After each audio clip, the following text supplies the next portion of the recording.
தேவசாயல் நிகழ்ச்சியை பார்த்து கொண்டிருக்கக்கூடிய உங்கள் யாவருக்கும் என் ஆண்டவராக உயிர் தெழுந்த என் ஆண்டவராக இயேசு கிறிஸ்து நாமத்திலே வாழ்த்துதல்களை நான் தெரிவித்துக் கொள்கிறேன்.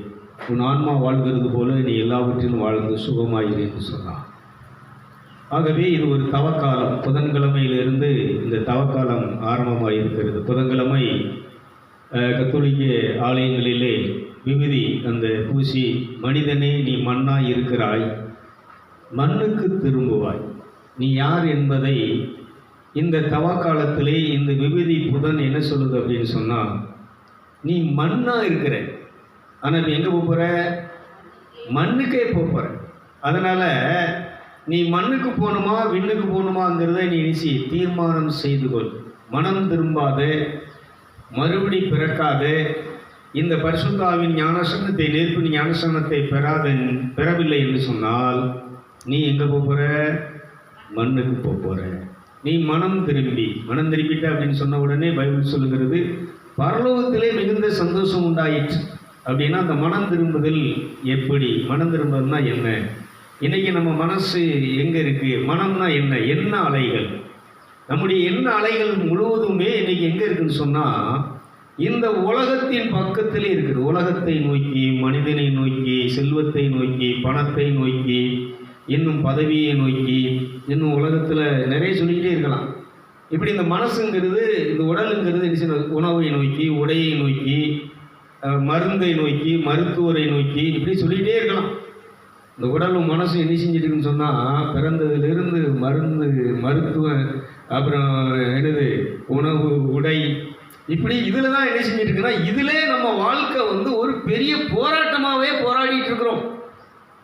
இதைத்தான் இந்த விபூதி புதன் என்ன சொல்லுதுன்னா, மனுஷனே நீ மண்ணா இருக்கிறார், நீ மண்ணுக்கு திரும்புவா. ஆனால் நீ விண்ணகம்னு ஒன்று இருக்கு. நீ விண்ணிலிருந்து வந்தவன், நீ விண்ணுக்கு போகணும்னு சொன்னால், இந்த மனசையும் உடம்பையும் தாண்டி உனக்குள்ளே ஒரு ஜீவ ஆத்மா இருக்கிறது. கைதைக்கு நினைச்சு ஒரு உயிர் உள்ள, அதான் நீ சகலத்தையும், இந்த உடலையும் மனசையும் என்ன அலைகளையும் கட்டுப்படுத்தி தன்னுடைய கட்டுப்பாட்டிலே வைத்து, படைப்பு அனைத்தையும், காற்றையும் கடலையும் தன்னுடைய கட்டுப்பாட்டிலே வைத்து, இந்த பூமியில் இருக்கக்கூடிய நெருப்பையும் தண்ணீரையும் தன்னுடைய கட்டுப்பாட்டிலே வைத்து வாழக்கூடிய சக்தி என்பது உனக்குள்ளே இருக்கு. அது உள்ள என்ன செய்ய இருக்குன்னா, உன் மனசும் உடலும் இப்படி இந்த உலகத்தோடு அப்படியே வெள்ளாடு மேய்ஞ்ச மாதிரி, மணிப்பில் மேய்ஞ்ச மாதிரி மேய்ஞ்சிட்டே அடைகிறதுனால, நீ இந்த உலகத்தின் படைப்பின் மேலே உன்னுடைய மனசையும், உன்னுடைய எண்ணங்களையும், உன்னுடைய உழைப்பையும் இதிலே நீ செலுத்திட்டு இருக்கிறதுனால, இந்த உடலுக்குள்ளே இருக்கக்கூடிய தேவன் அனுப்பிய அந்த ஆவி, அவர் தன்னுடைய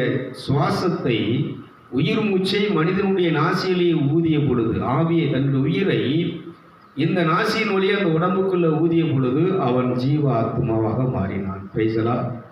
அப்போ அந்த ஆவி என்ன செய்யுதுன்னு சொன்னால், ஒரு சூட்சம உடல், ஒரு ஆவி உடலை, ஒரு நுண்ணுடலை என்ன செய்யுதுன்னு சொன்னால் அங்கே உருவாக்கு. அந்த உடம்புக்குள்ளே இன்னொரு உடல் இருக்கிறது. அந்த உடல் இன்னைக்கு என்ன செய்யுதுன்னு சொன்னால், வெளியில் வர முடியாமல், செயல்பட முடியாமல், அது உள்ளே கிடந்து என்ன செஞ்சிருக்குன்னு சொன்னால் பரிதவித்து கொண்டு இருக்கிறது, பரிதாபமாக வாழ்ந்து கொண்டு இருக்கு. அப்போ அந்த ஆன்மா, அந்த உள்ளே இருக்கக்கூடிய அந்த சூட்சும உடல், அந்த ஒளி உடல், அந்த தெய்வீக ஆற்றல் நிறைந்த அந்த உடல் என்ன செய்யணும்னு சொன்னால், வேலை செய்யணும்னு சொன்னால், வெளிப்படணும்னு சொன்னால், இந்த மனம் அடங்க வேண்டும், இந்த ஐம்புலன்களும் அடங்க வேண்டும். பிரைசலாம். ஐம்புலன்கள் என்ன செய்யணும்? நல்லா கரங்களை தூக்கி என்ன செய்யணும்? இதுதான் தவம். தவக்காலம்னா என்னென்னா, இந்த மனசை அடக்கி, இந்த உடலை அடக்கி நம்ம என்ன செய்யணும்னு சொன்னால் தவம் செய்யுது.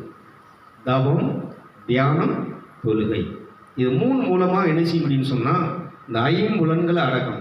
இப்படி தான் நம்முடைய ஞானிகள், பரிசுத்தவான்கள், புனிதர்கள், ஆரம்பத்தில் இருந்த திருச்சபையினுடைய தலைவர்கள், இவங்க என்ன செஞ்சாங்கன்னு சொன்னால் தவத்தின் மூலமாக, தியானத்தின் மூலமாக, கடவுளை படைத்தவரை மட்டும் வணங்குகிற தொழுது கொள்வதன் மூலமாக அவங்க என்ன செஞ்சாங்கன்னா இந்த மனதை கட்டுப்படுத்தினார்கள். மனதை என்ன செய்தார்கள்? அவங்களுடைய கட்டுப்பாட்டுகளை கொண்டு வந்தாங்க. மனசே இங்கே வா, நீ அங்கே எங்கேயும் அலையாத. தாவீது சொல்லுகிறார், என் மனமே நீ ஆண்டவருடைய பாதத்திலே அமர்ந்தது, நீ விரும்புகிறதை தேவனே உனக்கு தருவார். கைதைக்கு நிச்சயம் நல்ல கரங்களை கேட்கும்.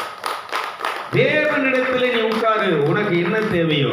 இப்போ இந்த மனசு என்ன செய்யுதுன்னு சொன்னா, கண்டவன்ட்டெல்லாம் கையேந்தி நீக்கி இந்த மனசு நீங்க என்ன செஞ்சுட்டு இருக்கு, எல்லாத்தையும் எங்களை காப்பாத்திருங்க. டாக்டர்கிட்ட போனா, ஐயா என்னை காப்பாத்திருங்க, பிள்ளைய காப்பாத்திருங்க, புருஷனை காப்பாத்திருங்க. ஒரு அலுவலகத்துக்கு போனா, ஐயா எப்படியாவது எனக்கு என்ன செஞ்சிருங்க சொல்லுங்க. ரேஷன் கடைக்கு போனா எனக்கு போட்டு என்ன செஞ்சிட்டு இருக்குன்னா, இந்த மனசு இந்த உடல் என்ன செஞ்சிட்டு இருக்குன்னா, அந்த உலகத்துல படைப்பின் இடத்துல கையேந்தி கொண்டு இருக்கிறது. ஆனா இந்த உள்ள இருக்கக்கூடிய சோல்ங்கிறது, இந்த ஆன்மாங்கிறது, இந்த உயிருங்கிறது என்ன செய்யணும், அது இறைவனிடத்துல கையேந்தி கொண்டு இருக்கிறது. கைதிக்கு என்ன செய்வோம், நல்லா கரெக்ட். இறைவனிடம் கையேந்துங்கள், அவன் இல்லை என்று சொல்லுவதில்லை.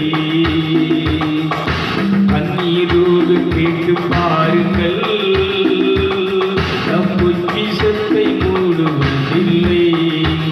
இல்லை என்று சொல்லும் மனம் இல்லாதவன், ஈடு இணை இல்லாத கருணையுள்ளவன். இல்லை என்று சொல்லும் மனம் இல்லாதவன், ஈடு இணை இல்லாத கருணையுள்ளவன். இன்னல் படும் எழுகுரலை கேட்கின்றவன், எண்ணங்களை இதயங்களை பார்க்கின்றவன். நம் எண்ணங்களை இதயங்களை பார்க்கின்றவன். இறைவனிடம் கையேந்துங்கள், அவர் இல்லை என்று சொல்லுவதில்லை. Price the Lord. நல்லா நீ கவனிக்கணும், இந்த மனசும் உடலும், இந்த உடம்பு பசிக்காக, வயிற்று பசிக்காக, பணம் பசிக்காக, செல்வத்தினுடைய பசிக்காக இது என்ன செஞ்சிருக்குன்னா, கண்ட இடத்துலையும் கையேந்திட்டு இருக்கான். ஆன்மா என்ன செய்யுதுன்னா, என்னை பரிசுத்தமாக்கி, என்னை புனிதனாக்கி, உன்னுடைய சாயலிலே, பாவனையிலே, ஆற்றலிலே, சக்தியிலே உன்னை போல் என்னை மாற்றிவிடு, உருமாற்றிவிடு. இந்த ரெண்டுக்குள்ள வித்தியாசம் தான். இந்த ஞானிகள் பார்த்தீங்கன்னா, பரிசுத்தவான்களை பார்த்தீங்கன்னா, மனம் திரும்பியவங்களை பார்த்தீங்கன்னா, இந்த மனம் திரும்பியவங்க இந்த உலகத்துக்காக, இம்மைக்காக, இம்மைக்குரிய காரியங்களுக்காக கடவுளை என்ன செய்ய மாட்டாங்கன்னா, தேட மாட்டாங்க. அந்த மேலானவைகளை, மறுமைக்குரிய காரியங்களை, இறைவா அந்த உலகத்துக்கு நான் வருகிறதற்கு வானகமே நம்முடைய தாய்நாடு. பிலிப்பியர்கள் திருமுகத்தில் பவுல் எழுதுகிறாரு, உன்னுடைய வீடு எங்கே இருக்கு, உன்னுடைய தாய்நாடு எங்கே இருக்குன்னு சொன்ன, வானகமே உன்னுடைய தாய்நாடு. நம்முடைய குடியிருப்பு இங்கே இல்லை. நம்முடைய குடியிருப்பு எங்கே இல்லை, இங்கே இல்லை. நம்முடைய குடியிருப்பு விண்ணகத்திலே இருக்கிறது. இதான் அந்த தவக்காலத்தினுடைய செய்தி. என்னன்னு சொன்னா, நாம இந்த கூடாரத்தில் இருந்து இங்கே என்ன செய்யறோம்னா, இப்போ நம்ம இங்கேருந்து என்ன செய்யறோம், வெளியூருக்கு போகிறோம், கோயில்பட்டி போகிறோம், சங்கரன் போகிறோம், திருநெல்வேலி போகிறோம், சென்னை போகிறோம், துபாய் போகிறோம். எங்கே போனாலும் சரி, நம்ம சொந்த இடத்துக்கு, சொந்த ஊருக்கு வர்ற மாதிரி ஒரு மனிதனுடைய சொந்த ஊர், சொந்த இடம் எதுன்னு சொன்னால் இந்த மண்ணுலகம் அல்ல, அது விண்ணுலகம். இதைத்தான் அவர் எழுதுகிறாரு. நம்முடைய குடியிருப்பு இங்கே இல்லை, விண்ணகத்தில் இருக்கிறது. நமக்கு வீடு வாசிமா, நம்முடைய குடியிருப்போ எங்க இருக்கு, பரலோகத்தில் இருக்கிறது. அங்கே இருந்து கர்த்தராகிய இயேசு கிறிஸ்து என்னும் இரட்சகர் வர எதிர்பார்த்து. நல்லா கவனிச்சுக்கோங்க. அந்த வீட்டுக்கு போகணும்னா இந்த கர்த்தராகிய இயேசு கிறிஸ்து வரணும், வந்து நம்மளை என்ன செய்யணும் சொன்னா கூட்டிட்டு போகணும். நான் போய் உங்களுக்காக ஒரு ஸ்தலத்தை, இடத்தை ஆயத்தம் செய்துவிட்டு பின்னர் வந்து நான் உங்களை என்ன செய்வேன், கூட்டி கொண்டு போவேன். நீங்கள் நல்லா கவனிக்கணும். இயேசு ஒருத்தர் தான் என்ன செய்ய முடியும்னா, பிதாவுக்கு முன்னால், படைச்சவருக்கு முன்னால் நம்மளை கொண்டு போய் நிறுத்த முடியும். அந்த வீட்டில், குடியிருப்பில் நம்மளை என்ன செய்யணும், உட்கார முடியும். அதனால இந்த உடல் என்பது, மனம் என்பது கண்ட தெய்வத்தையும் என்ன செஞ்சுட்டு இருக்குன்னா, இவன் ஒரு தெய்வத்தை உருவாக்கி வச்சிருப்பான், அந்த தெய்வத்திட்ட போய் கை நீட்டுருக்கான். ஐயா சாமி எங்களுக்கு என்ன செஞ்சிரு, எங்களுக்கு என்ன செஞ்சிரு, போட்டுரு, சுகத்தை கொடுத்துரு, செல்வத்தை கொடுத்துரு, ஆசீர்வாதத்தை கொடுத்துரு அப்படின்னு எங்கே போய் நின்றுட்டு இருக்கிறான், எங்கே கையை நீட்டு இருக்கிறான், படைப்பின் இடத்துல, சூரியன் இடத்துல போய் என்ன செஞ்சுட்டு இருக்கிறான், கொண்டாடிட்டு இருக்கிறான். அன்னைக்கு அந்த காலத்தில் என்ன செஞ்சாங்கன்னா, படைச்சவர் தான் கடவுள் அப்படிங்கிறது இல்லாமல் சூரியன் தான் கடவுள்னு சூரியனை வணங்கிட்டு இருந்தாங்க. மண்ணை, இந்த பூமியை தான் என்ன செஞ்சுட்டு இருந்தாங்க, தாயின்னு சொல்லி இதை வணங்கிட்டு இருந்தாங்க. இன்னும் நிலாவை தான் என்ன செஞ்சுட்டு இருந்தாங்கன்னு சொன்னால் அவருடைய மறுமனையாட்டின்னு சொல்லி என்ன செஞ்சுருந்தாங்க, வணங்கிட்டு இருந்தாங்க. இப்படி பலரை இவன் உருவாக்கிய தெய்வத்தை இவன் என்ன செஞ்சுட்டு இருக்கிறான்னா வணங்கிட்டு இருக்கிறான். இது நியாயாதிபதிகளில் 10ஆம் அதிகாரம் 16வது வசனத்தை நீங்கள் வாசித்தீங்கன்னா, நீதிபதிகள் நியாயாதிபதிகளில் 10வது அதிகாரம் 16வது வசனத்தை வாசித்தீங்கன்னா, அவர்கள் அந்நிய தேவர்களையும் சிலைகளையும் வழிபாட்டுக்குரிய பொருட்களையும் எல்லாத்தையும் என்ன செஞ்சிட்டாங்கன்னா அள்ளி கொண்டி வீட்டை விட்டு ஓரங்கட்டிட்டு படைத்தவரை தொழுது கொள்ள ஆரம்பித்தார்கள். வாசிக்க பார்ப்போம். நீதிபதிகள் வாசிங்க. இது எடுக்க எவ்வளவு நேரமா? 10வது அதிகாரம் 6வது வசனம். Jesus thank you. இஸ்ரவேல் புத்திரர் மறுபடியும் கர்த்தரின் பார்வைக்கு, படைச்சவருடைய பார்வைக்கு பொல்லாப்பு செய்து கடவுளை படைத்தவரை சேவியாமல் தொழுது கொள்ளாமல் அவரை விட்டு போய் பாகால்களையும் அஸ்தம தேவதையையும் சீரியாவில் உள்ள தேவர்களையும் சீதோனின் தெய்வங்களையும் மோவாபின் தெய்வங்களையும் ஆமோன் புத்திரனுடைய தேவர்களையும் பெலிஸ்தியரின் தேவதைகளையும் சேவித்தார்கள். நல்லா கவனிச்சுக்குவாங்க. அப்பொழுது கர்த்தர் இந்த ஜனங்கள் மீது, இந்த மக்கள் மீது கடவுள் என்ன செய்றார்னா, படைச்ச ஒரு கோபம் கொண்டு அவர்களை பெலிஸ்தியருடைய கையிலும் ஆமோன் புத்திரருடைய கையிலும் கடவுள் என்ன செஞ்சிட்டாருன்னா விற்று போட்டார். அழிஞ்சு போங்கலை, எப்படி நாசமா போங்கலை. என்ன படைச்சவரை நீங்க மறந்துட்டு என்ன வணங்குறதை விட்டுட்டு நீங்க என்ன செஞ்சிட்டீங்கன்னா, இப்படி ஒவ்வொருத்தரும் உண்டாக்கிய தெய்வத்தை, ஆமோனியர்கள் உண்டாக்கிய தெய்வத்தையும் மோவாபியர்கள் உண்டாக்கிய தெய்வத்தையும் பெலிஸ்தீர் அவன் ஒரு தெய்வத்தை உண்டாக்கினா, இப்படி ஆளாளுக்கு ஒரு தெய்வத்தை, ஒரு கடவுளை, ஒரு சாமியை உண்டாக்கி என்ன செஞ்சுட்டான், கோயிலை கட்டி வச்சுட்டு இருக்கான். அதை போய் நீ என்ன செஞ்சுட்டு இருக்கிற, அவன் கும்பிட நீயும் போய் கும்பிட ஆரம்பிச்சிட்ட.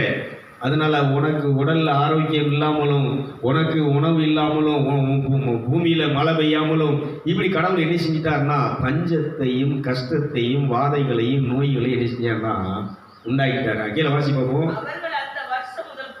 அவர்கள் அந்த வருஷம் முதற்கொண்டு 12 வருஷமாய் 18 வருஷமாய் யோர்தானுக்கு அப்பாலே கீலேயாத்தில் உள்ள எமோனியனின் தேசத்தில்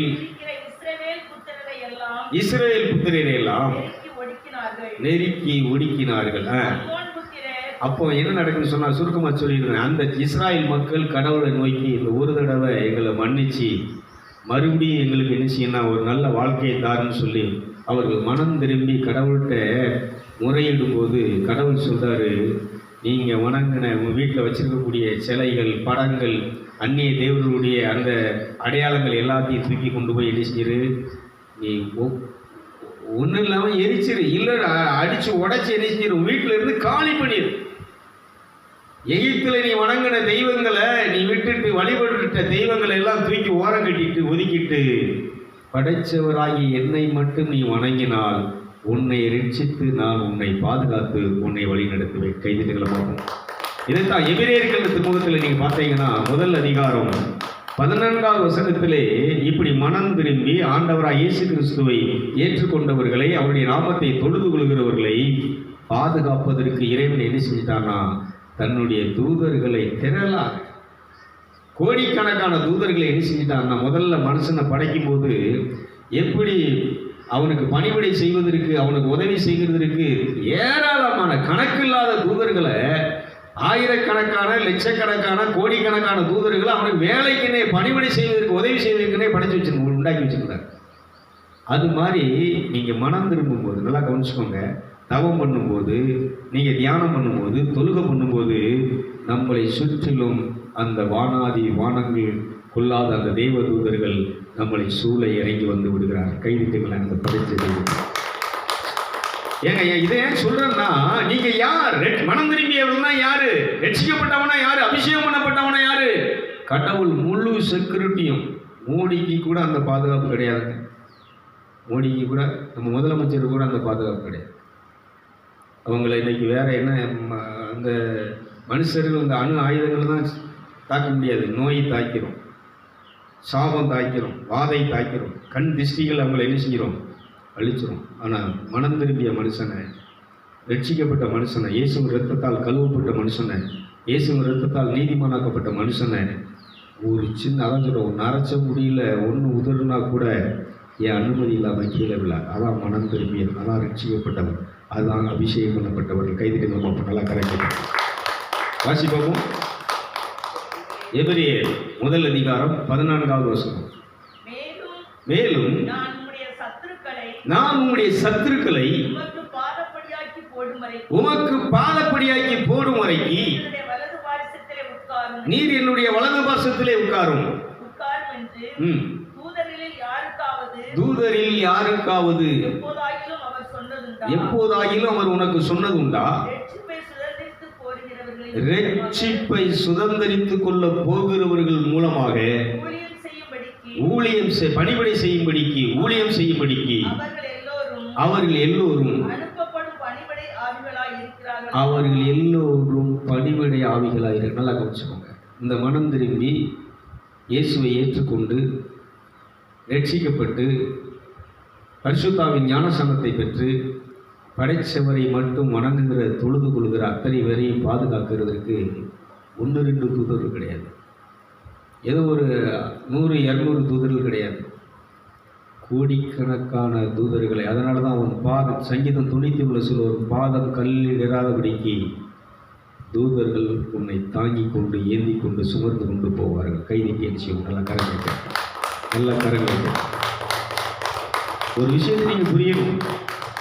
2 வாழ்க்கை இருக்கு. ஒன்று மன்னக வாழ்க்கை, இன்னொன்று விண்ணக வாழ்க்கை. இந்த மன்னக வாழ்க்கையில இந்த மனம், இந்த உடல் கிடந்து என்ன செஞ்சிருக்குன்னா தன்னால பரிதவிச்சு வருது. இந்த பாம்பு வெயிலில் புழுதியில் கிடந்து உயிருக்கு போராடுற மாதிரி என்ன செய்வோம், நாளைக்கு என்ன செய்வோம், இன்னைக்கு என்ன செய்வோம், கரண்ட் பில்லு கிட்ட என்ன செய்வோம், அடுத்தாப்புல பிள்ளைகளுக்கு ஃபீஸ் கட்ட என்ன செய்வோம், ஆஸ்பத்திரிக்கு என்ன செய்வோம், பேரகாலம் வந்துருச்சு, பிள்ளைக்கு என்ன செய்யுது, இந்த ஆஸ்பத்திரியில் பார்க்குறது என்ன செய்யறது. மனுஷன் இந்த மனசு, இந்த உடல் கடந்து தன்னால் என்ன செஞ்சிட்டு இருக்குன்னா ஒரு நாள் கூட நிம்மதியாக இல்லை.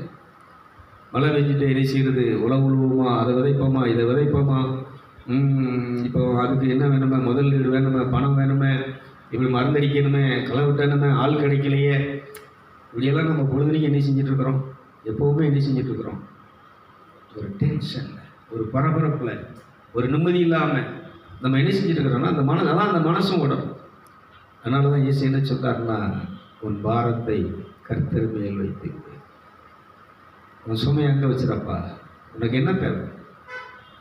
சரி, வேலை பார்க்குறவன், சம்பாதிக்கிறவன், உழைக்கிறவன், பணம் வச்சுருக்கிறது, இதெல்லாம் எதுக்கு? நிம்மதியாக இருக்குது. கல்யாணம் முடிக்கிறது எதுக்கு? கல்யாணம் முடிச்சா நிம்மதியாக இருக்கலாம். ஒரு குழந்தை குட்டி இருந்தால் நிம்மதியாக இருக்கலாம். ஒரு வேலை கிடைச்சா படித்து ஒரு வேலைக்கு போயிட்டோம்னா நிம்மதியாக இருக்கலாம். இந்த எதுவுமே இல்லாமல் இந்த நிம்மதியை ஆண்டவர் ஒரு பாதத்தில் உட்காரும்போது தர்றார். கைதிக்கு நிச்சயம். இது எல்லாம் எதுக்குன்னு கேட்டால், இது இருந்தால் நிம்மதியாக இருக்கலாம். இது ஒன்றுமே, இது எல்லாம் இருந்தால் தான் நீ நிம்மதியாக இருக்க முடியாது.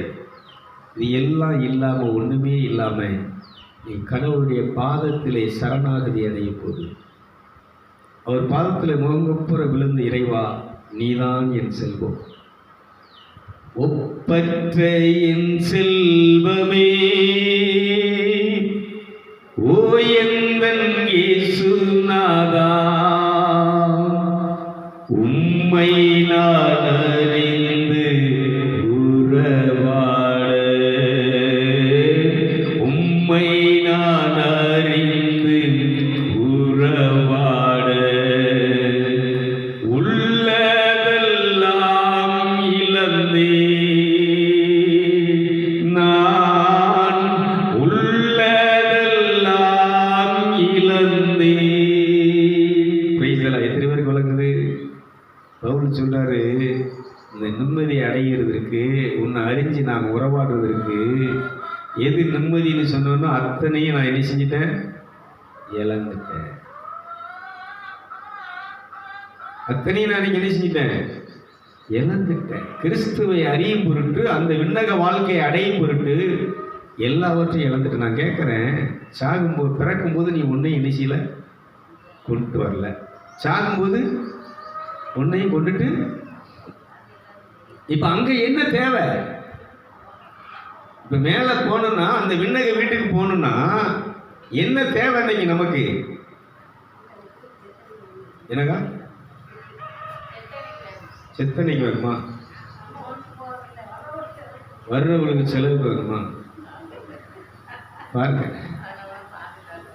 வர்றவங்க அவங்க என்ன செய்வாங்கன்னு சொன்னால், நல்ல வேலை பாதகத்தை என்ன செஞ்சா சீக்கிரம் போனோம். நீ நல்லது செஞ்சிருந்தா, புண்ணியத்தை செய்திருந்தா, நல்லா வாழ்ந்திருந்தா, ஐயோ வருத்தப்படணும். போயிட்டால இருந்தால் புண்ணியம் உண்டு, இருந்தால் ஒரு தண்ணி கொடுப்பா, இருந்தால் பசிட்டு போனால் சோறு கொடுப்பா, இருந்தால் வாரி வளர்க்கலாம், இருக்கணும், இருந்தால் இந்த பூமிக்கு நல்லது, இருந்தால் 4 பேருக்கு நல்லது, இருந்தால் பக்கத்து வீட்டுக்காரிக்கு நல்லது. அவள் தான் நீ எப்போ போவேன்னு நினச்சி நேர்ந்துட்டு இருக்காள். நீ எப்போ சீக்கிரம் போய் என்ன செய்வேன்? சேர்வெல்லாம் அவள் என்ன செஞ்சுட்டு இருக்கிறா? தவம் பண்ணிட்டு இருக்கிறா, ஜெபம் பண்ணிட்டு இருக்கிறா. பாதவத்தி இவள் போயிட்டானா என்ன செய்யலாம்? நிம்மதியாக இருக்கலாங்க. 2 வாழ்க்கைங்க. 1, 4 பேர் என்ன செய்யணும்? ஐயோ பாவம் போயிட்டான ஐயா, போனதுனால எனக்கு எல்லாம் சீடர்கள் வருந்தினார்கள்.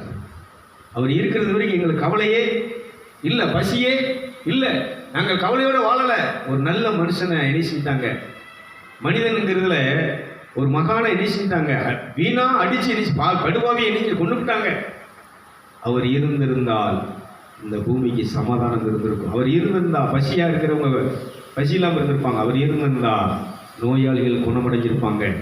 அவர் இருந்தால் பாவிகள் மனம் தெரிவிப்பார்கள். இப்படி ஒரு நல்லவரை, செத்தவனை உயிரோடு எழுப்பியவரை, குருடனுக்கு பார்வை கொடுத்தவரை, நல்லது செய்தவரை, நல்லவரை கொன்றுவிட்டார்கள் என்று வருத்தப்பட்டார்கள்.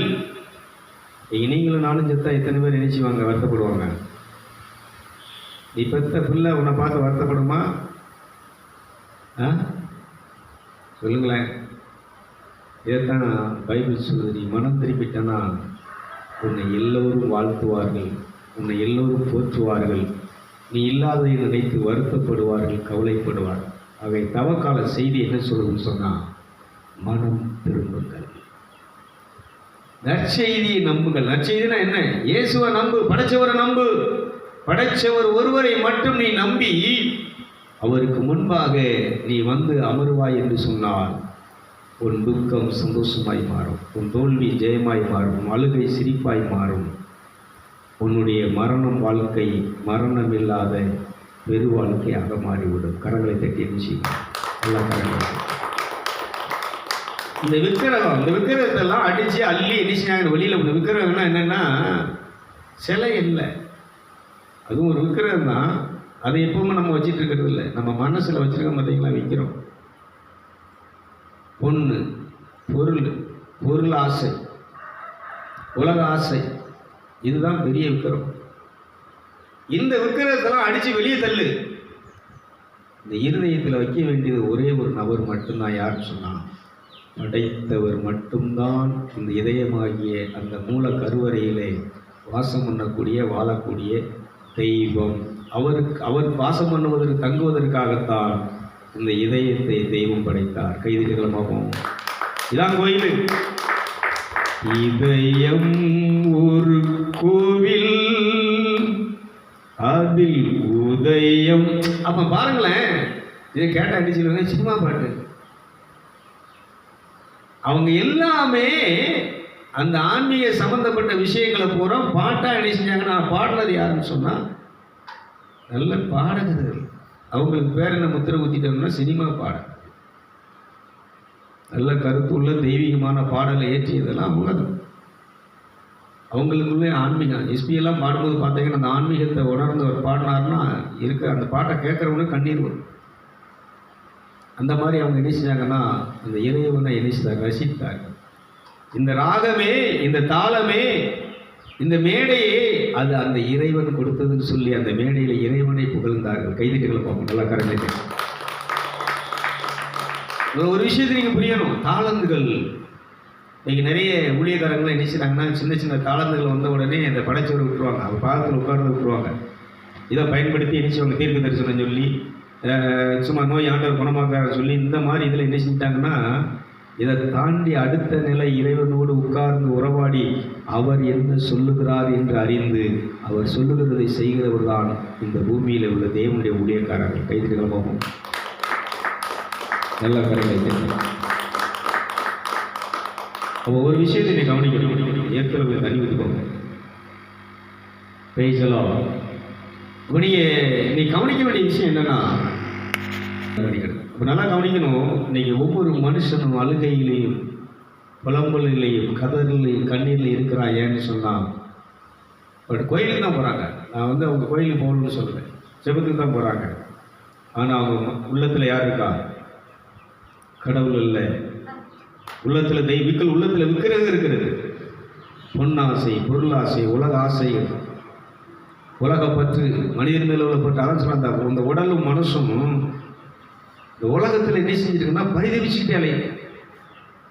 இந்த உடலுக்குள்ள ஒரு ஆன்மான்னு இருக்கு, உயிர்னு இருக்கு. இது ரெண்டும் கடந்து என்ன செஞ்சிருக்குன்னு சொன்னால் செயல்பட முடியாமல், உன் பிரச்சனையை தீர்க்க முடியாமல், உன் கண்ணீரை துடைக்க முடியாமல் அது உள்ள உட்காந்து என்ன செஞ்சிட்டு இருக்கு சொல்லுங்க. இந்த குழந்தை வயிற்றுக்களை உட்காந்து ஒன்றும் செய்ய முடியாமல் வயிற்றுக்களே இருக்கிற மாதிரி என்ன செஞ்சுட்டு அந்த ஆன்மா என்பது, ஆவி என்பது செயல்பட முடியாமல் உட்கார்ந்து கொண்டிருக்கு. இது செயல்படணும்னு சொன்னால் உன் மனம் கடவுளின் பக்கம் திரும்ப வேண்டும். கடவுளே நீ போதும், நீ தந்தது போதும், போதும் என்கிற மனதோடு இந்த பூமியிலே வாழ கற்றுக்கொள்ள வேண்டும். நீ எதை தருகிறாயோ அது எனக்கு போதும். நீ தந்தால் சாப்பிடுகிறேன், இல்லைனா நான் சாப்பிடாமல் இருக்கேன். நீ தந்தால் உடுத்துகிறேன், இல்லைனா நான் உடுத்தாமலே இருக்கிறேன். நீ எதையாவது ஒன்றை எனக்கு தந்தால் அதை நான் சந்தோஷமாக வாங்கி கொள்கிறேன். நீ தராத எதுவும் எனக்கு வேண்டாம் என்று சொல்லுகிற மனிதனை மனம் திரும்பியவன். கைதிட்டுகளை பார்ப்போம். நல்லா கரங்க. இதை போதிக்கிறதுக்கு இன்னைக்கு என்ன செஞ்சாங்கன்னா போதகர்கள் தவறிவிட்டார்கள். அது கிடைக்கும், இது கிடைக்கும், அது அவர்கிட்ட வந்துட்டோம்னா அதை தந்துருவாரு, இதை தந்துருவாரு, பிள்ளையை தந்துருவாரு, புருஷனை தந்துருவாரு. பிரச்சனையே அங்கதான் இருக்கு. உனக்கு சத்துரு யாரு? உனக்கு சத்துரு யாரு? உன் வீட்டாரே உனக்கு சத்துரு. இன்னைக்கு நீங்க யாரான ஊர் பக்கத்து வீட்டுக்காரனை வச்சு அழுகுறீங்களா? ஊரில் உள்ள நடக்கிற நிகழ்ச்சியை பார்த்தா அழுதுறீங்க, வருத்தப்படுறீங்க, கவலைப்படுறீங்க. உங்கள் வீட்டில் இப்படி நடந்துச்சு, என் பிள்ளைக்கு இப்படி நடந்துச்சு, என் பிள்ளை என்ன இப்படி சொல்லிடுச்சு, என்னை கட்டிட்டு வந்தான், இவனை நம்பி வந்தேன், இவன் இப்படி பண்ணிட்டானே, நம்பி இவனுக்கு இது பண்ண, இவன் எனக்கு துரோகம் பண்ணிட்டானே. யாருன்னு சொன்னால் நீ நேசித்தவர்கள், ரொம்ப அன்பு செய்தவர்கள். உலகத்தில் நீ நேசித்த அன்பு செய்த ஒருத்தரால் மட்டும்தான் உன்னை காயப்படுத்த முடியும், உன்னை கஷ்டப்படுத்த முடியும், உன்னை கண்ணீர் வைக்க முடியும். நீ பெற்றதால தான் நீ அழுவையே தவிர வேற பக்கத்து வீட்டுக்காரனாலே அழுகும். உங்களை அள வைக்கிறது யாரு? நம்ம பிள்ளைய தான் அள வைக்க. பக்கத்து வீட்டில் உள்ள பிள்ளைய நம்மளை அள வைக்கி சொல்லுங்க. ஊரில் உள்ளவங்கள நம்மளை அள வச்சுட்டு இருக்கிறாங்க. ஊரில் உள்ளவங்கள நம்மளை கஷ்டப்படுத்திட்டு இருக்கிறாங்க. ஊரில் உள்ளவங்கள நம்ம மனசை புண்ணாக்கி காயப்படுத்திட்டு இருக்கிறாங்க. நீ யார் மேலே அன்பு வச்சிருக்கிறியோ, நீ யாரை நேசிக்கிறியோ, யாரை பெருசாக நினைக்கிறியோ அவங்களால் தான் உனக்கு கஷ்டம், அவங்களால் தான் உனக்கு துன்பம், அவங்களால் தான் உனக்கு வேதனை, அவங்களால் தான் உனக்கு பாடுகள். இதைத்தான் இயேசு சொல்றாரு. இந்த உலகம் காட்டுகிற வழியை நீ விட்டு விட்டு கடவுள் ஒரு வழியை காட்டியிருக்கிறான். அது என்னன்னு சொன்னாங்க, உன்னை உண்டாக்கியவர் படைச்சவரே உனக்கு எல்லாம். நானே உன் பரிகாரியாகி கர்த்தர், நானே மருத்துவர், நானே மருந்து, நானே உனக்கு மணவாளன், நானே உனக்கு சகலமும். அதனால படைத்தவரை நாம வழிபடவும் அவர் பாதத்தில் உட்கார்ந்து அவரை ருசிக்கவும் நாம அமைதியாக என்ன செய்யணும்னா கடவுளுடைய பாதத்தில் உட்கார்ந்து பசித்திருக்க வேண்டும், விழித்திருக்க வேண்டும். பசித்திரு, விழித்திரு, தனித்திரு. தனியாக இருக்க மாட்டேன் முடியலையே நம்மளால. யார்கிட்டையாவது என்ன செஞ்சுட்டு இருக்கணும் சொல்லுங்க. சும்மா நம்மளால தனியாக என்ன செய்ய முடியல. யார்கிட்டையாவது போனை போட்டு என்னத்தையாவது என்ன செஞ்சுட்டு இருக்கணும், இல்லை யார் வீட்லையாவது போய் உட்காந்து என்ன செஞ்சுட்டு இருக்கணும். நல்லா பாருங்களேன் இந்த மனுஷனுடைய புலம்பலை. நீங்கள் சும்மா தான் இருப்பீங்க, வருவா இவங்க வந்து எண்ணிச்சுவாங்க. அவங்க உள்ளதை, வீட்டில் உள்ளதை, பிள்ளையை செஞ்சதை, புருஷன் செஞ்சதை எல்லாத்தையும் உங்கள்கிட்ட நெஞ்சிட்டு இருப்பாங்க. இது நீங்கள் தீர்த்து வைக்க போறீங்களா? நம்மளே எடுத்துக்கோங்களேன். தேவையில்லாமல் போய் சம்மந்தமில்லாத ஆள்கிட்ட போய் நெஞ்சிட்டு இருப்போம். இந்த பிள்ளையை ஒரு சொல்லிடி கேட்க மாட்டேங்க, அந்த அப்படி போயிடுச்சு, இப்படி போயிடுச்சு, அதை நம்பியிருந்தா அது என்ன செஞ்சுட்டு ஏமாத்திட்டு போயிடுச்சு. நம்ம வாட்டில் நினைஞ்சிட்டு இருப்போம். நானே சில நேரம் பார்ப்பேன், அவன் யாருன்னே தெரியாது, வருவான் பக்கத்தில் சும்மா தான் போகிறோம், என்ன பிரதர் எங்கே போகிறீங்க அப்படி பேச ஆரம்பிச்சுட்டு அவன் வீட்டு கதையை கூட சொல்லுவான். நான் யோசித்து பார்ப்பேன், இவனுக்கு என்ன செஞ்சு போச்சுன்னா குழப்பம் ஆரம்பிச்சு தன்னாலே என்ன செய்ய ஆரம்பிச்சிட்டான்னா புலம்பிகிட்டே இருக்கிறான். எதையாவது ஒன்றை சொல்லிகிட்டே இருக்கணும், எதையாவது யாரையா பற்றியாவது இவனுக்கு பேசிக்கிட்டே இருக்கணும். இல்லைன்னா இவனுக்கு வயர் என்ன செய்யாது, இன்னும் பொதிப்பிடும், அப்படியே ஊதி என்ன செய்து வெடிச்சிடும். இதைத்தான் கடவுள் என்ன சொல்கிறாருன்னு சொன்னால், நீ சும்மா இரு, நீ அமர்ந்துரு, என்கிட்ட எல்லாத்தையும் விட்டுட்டு நீ என்ன செய்யனா என் மீது கண்ணை பதிய வைத்திரு. எல்லா புத்திக்கும் மேலான தேவ சமாதானம், நிம்மதி, சாந்தி உன் சிந்தையை இருதயத்தை வந்து நிரப்பும் என்று சொன்னார். நல்ல கரங்களை தேக்கிடுச்சு, நல்ல கரங்களை. அதனால இந்த நிம்மதியாக இருக்கணும்னு நினைச்சா, அமைதியாக இருக்குன்னு நினைச்சா, சந்தோஷமா இருக்குன்னு நினைச்சா, அழுகை இல்லாமல் புலம்பல் இல்லாமல் இருக்குன்னு நினைச்சா, நீங்கள் அவர் பாதத்தில் வந்து வாயை மூடி மௌனமாக, இறைவா நீ பேசப்பா, ஒரு வார்த்தை சொல்லும் கர்த்தாவே, என் வாழ்க்கையெல்லாம் என்ன செய்து செழிப்பாகி. அந்த இறைவனை பேச விடுறதில்லை. இறைவன்கிட்ட பேசக்கூடிய என்னுடைய ஆன்மாவை என்ன செய்ய விடலைன்னா செயல்படுத்தலை. அதை நான் கேட்குறேன், உங்களுக்குள்ள இருக்கக்கூடிய நீங்கள் உங்களுக்கு தெரியுமா? பார்த்துருக்கீங்களா? அது எந்த உருவத்தில் இருக்குன்னு பார்த்துருக்கீங்களா? அது எவ்வளோ பிரகாசமாக இருக்குங்கிறத பார்த்துருக்கீங்களா? ஏன் இந்த உடலும் மனசும் அடங்காததுனால உங்களால் பார்க்க முடியல. ஒன்றையே உன்னால் பார்க்க முடியலங்கும் போது நீ எத்தனை கோயில் போனாலும், எத்தனை புண்ணிய ஸ்தலங்கள் போனாலும், எத்தனை ஜெப கூட்டங்கள், எத்தனை பிரார்த்தனை கூட்டம், எத்தனை அற்புத பெருவிழா, பேரின்ப பெருவிழாக்குள்ள நீ போனாலும் அந்த படைச்சவரை நீ பார்க்க முடியாது. அந்த படைச்சவருடைய குரலை நீ என்ன செய்ய முடியாது, கேட்க முடியாது. மனம் திரும்பி, ஊதாரி மைந்தன் அதாங்க சொல்றாரு, ஊதாரி மனம் திரும்பி, என் தந்தையின் வீட்டில் எத்தனைய வேலையாட்கள் உண்டு மகிழ்ந்து புசித்திருக்க நான் பசியால் சாப்பாட்டு கூட வழி இல்லாமல் இருக்கிறேன். நீ எல்லாம் இருக்கு, ஆனால் என்ன இல்லை சொல்லுங்க. நம்ம சாப்பிட்ற சாப்பாடை பைபிள் என்ன சொல்றதுன்னா பன்னிதுங்கிற உணவு. ஹலோ, நீங்கள் இன்னைக்கு எல்லாம் அரிசி சோறு, பிரியாணி, தந்தூரி, சப்பாத்தி, புரோட்டா, லொட்டு லுசுக்குன்னு சொல்கிறீங்களே, இது பூரா என்னது? பன்னிதுங்கிற உணவு. அப்போ மனுஷன் திங்கிற இது உணவு எதுன்னு சொன்னால், அது இன்னைக்கு நம்ம என்ன செய்யலைன்னா அதை அறியலை, அதை அடையலை, அந்த இடத்துக்கு நம்ம என்ன செய்யலை, போகலை. கடவுள் சொல்றார், நானே வானிலிருந்து இறங்கி வந்த உணவு, இறை அருள் உணவு, இறை வார்த்தை உணவு. இது ஏதோ உங்களுக்கு என் வார்த்தை என்ன செய்கிற உணவாக கொடுக்கிறேன். இதை வந்து ஞானிகள், பரிசுத்தவான்கள் இந்த உணவை சாப்பிட்டு இவங்க எப்படி இருந்தாங்கன்னா மகிழ்ச்சியாக இருந்தாங்க, முகம் மலர்ச்சியோடு இருந்தாங்க. இதை பைபிளில் பார்த்தீங்கன்னா தானியேல், சாத்ராக், இவங்களுக்கு என்ன செய்கிறாங்கன்னா, இவங்களை அரெஸ்ட் பண்ணி கைதியாக கொண்டு அவங்க சிறையில் அடைச்சிருக்கும் போது இவங்கெல்லாம் கறி, நல்ல பிராந்தி, ஒயின் இதெல்லாம் சாப்பிட்டு உடல் ஆரோக்கியமும் முக பொலிவோடு அறிவோடு வரணும். இவங்க சொல்கிறாங்க, இந்த பன்னிதுங்கிற உணவை சாப்பிட்டு நாங்கள் அறிவாளிகளாக ஞானிகளாக என்ன செய்ய முடியாது, எங்களுக்கு சாதாரண உணவை கொடுங்கள். நாங்கள் சாப்பிடுகிற உணவு அந்த இறை வார்த்தை, அந்த இறை பிரசனம், அந்த இறைவனுடைய அருள், அந்த அபிஷேகம். இது இருந்தால் தான், இதை சாப்பிட்டா தான் நாங்கள் ஞானம் அடைந்து ஞானிகளாக இந்த நாட்டுக்கு என்ன நல்லது நடக்கப் போகிறது, கெட்டது நடக்கப் போகிறது என்பதை தெளிவாக சொல்ல முடியும். ஆகவே சாதாரண உணவை எங்களுக்கு என்ன செய்யுங்கள், வெறும் கீரையும் சாதாரண உணவை எங்களுக்கு தாருங்கள் என்று சொல்லி அந்த சிறை காப்பாளனிடத்திலே அவர்கள் தன்னுடைய விண்ணப்பத்தை, கோரிக்கையை வைத்தார்கள். அதுபோல உங்கள் விருப்பப்படி நீங்கள் என்ன செய்யுங்கள், விரும்பிய உணவை சாப்பிடுங்கள் என்று சொல்லி அந்த சிறை காப்பாளனுடைய கண்களிலே கடவுள் தயவை உண்டாக்கினார். எல்லா மனிதனை காட்டிலும் இந்த 3 வாலிபர்கள் மட்டும் முகப்பொலிவோடு சிறந்தவர்களாக, ஞானிகளாக, அறிவாளிகளாக இருக்கிறார்கள். அந்த இவனுடைய ராஜாவுக்கு இருக்கிறார்கள், தென்பட்டார்கள். நேபுகாத் நேச்சர் மன்னன், இவர்களே முகப்பொலிவும் ஞானமும் நிறைந்தவர்களாக தெரிகிறார்கள், இவர்கள்தான் அந்த அரண்மனையுடைய உயர்ந்த அதிகாரிகள். கைதுக்கு நிச்சயமும் நல்ல கடலை இருக்கு. எத்தனை பேருக்கு விலங்குன்னு எனக்கு தெரியல. அதனால தான் உயிர் வாழ எதை உண்போம், உடல் மூட எதை உடுப்போம் என்று நீ கவலைப்பட்டுக்கிட்டே அலையாத. அதை சாப்பிடலையே, இதை சாப்பிடலையே, அதை சாப்பிட முடியலையே, இதை சாப்பிட முடியலையே. நான்லாம் பார்க்குறேன், எனக்கு சாப்பாடே உள்ளே போக மாட்டேங்குது. சாப்பாடை கண்டாலே வேப்பங்காயை சாப்பிட்ற மாதிரி அந்த அளவுக்கு என்ன ஆயிடுச்சு சொன்னால், அந்த சாப்பாடுகள்லாம் அவாய்ட் பண்ண ஆரம்பிச்சிட்டேன். எல்லோரும் கேட்குறாங்க, பிரதர் மெலிஞ்சிட்டே போகிறீங்களே. அதான் ஞானிகளுடைய இது வாழ்க்கையை எடுத்து பார்க்கும்போது எல்லாரும் எலும்பும் துணியுமாக தான் இருந்திருக்காங்க. இயேசு முதல் கொண்டு அவங்க இந்த உடலை வருத்தி தவம் இருந்து ஆன்மாவை கொழுக்க வைத்திருந்தார்கள். ஆவியிலே அவர்கள் கொழுத்திருந்தார்கள். அறிவிலே, ஞானத்திலே அவர்கள் சிறந்திருந்தார்கள்.